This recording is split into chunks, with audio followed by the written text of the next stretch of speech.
Alright, this is going to be a random little video that's sort of a companion piece to the previous ramble I did about manga and the special edition versions of Japanese manga. I went to go put back my copy of To Love Ru in Darkness in Japanese, and I realized that I also had the first volume in English. And I think I need to give some credit where credit is due, because I do think this particular volume of To Love Ru Darkness, which was published by Seven Seas Entertainment, they did do a pretty good job, regardless of if the price was $13 as opposed to the MSRP over here of 476 yen. So, I mean, this is 3 times more expensive, but I do think the overall package is comparable to what you would see in the Japanese version. And I guess that was like the whole point of the argument in my previous video, is that like the Japanese ones are almost always superior, where I think it might be a little bit different over here. So just to go over this, because I don't expect people to watch the previous one, the To Love Ru Darkness Volume 1, released in Japan by Jump Comics, is that SQ?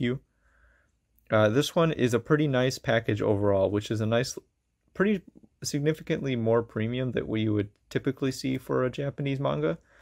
Just because like you open it up right here, and first like you flip over the dust jacket and you do see color.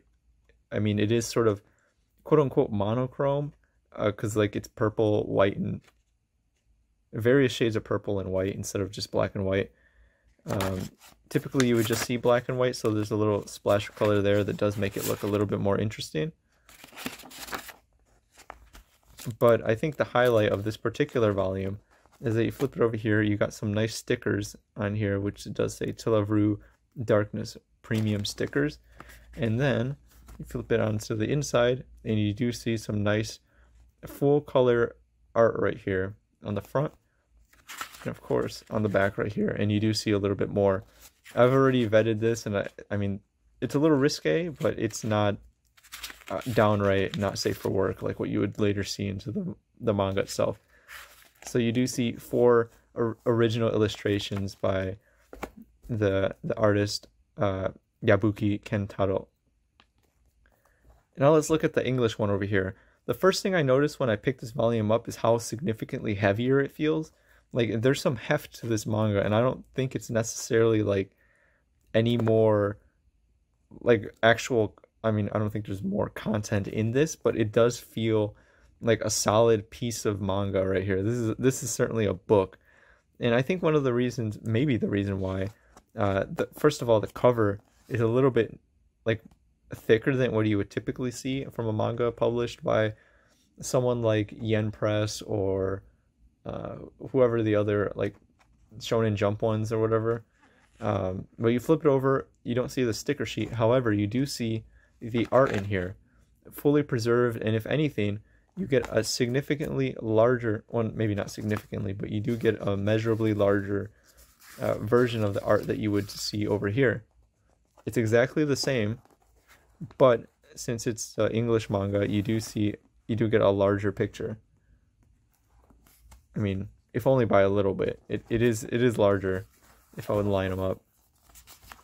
Let's do that right now, just for the sake of the video.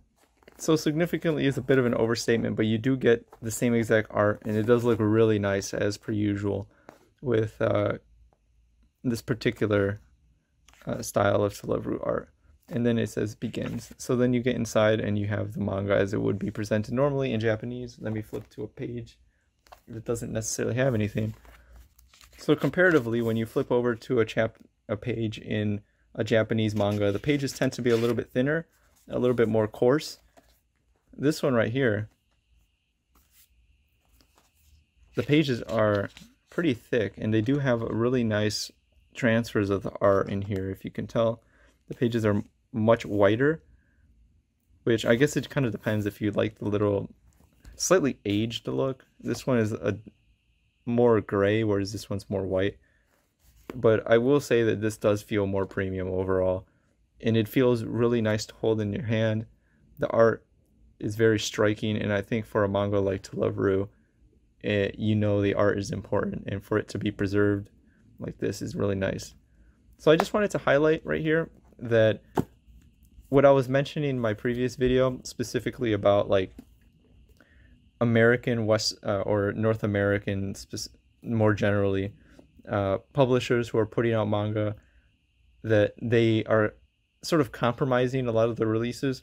That isn't true across the board. There are people like Seven Seas right here who, regardless of their modern license approach, I guess, uh, do a good job releasing what they're when they want to, I guess.